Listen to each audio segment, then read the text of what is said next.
Hi everyone, welcome to Doc Guru. In today's video, we'll show you how to easily convert text into a table in Microsoft Word.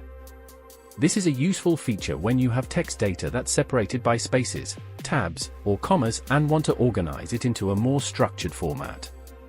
First, open the Word document that contains the text you want to convert into a table. Next, select the block of text that you want to convert.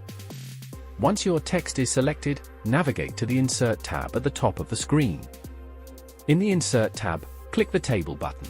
From the drop-down menu that appears, select the Convert Text to Table option. Click on this option. In the Convert Text to Table dialog box, select the other option. Then, press Space button. Finally, click OK. And that's it! You've successfully converted text into a table in Microsoft Word. If you have any questions, feel free to ask in the comments below. And don't forget to subscribe to Doc Guru for more helpful tutorials.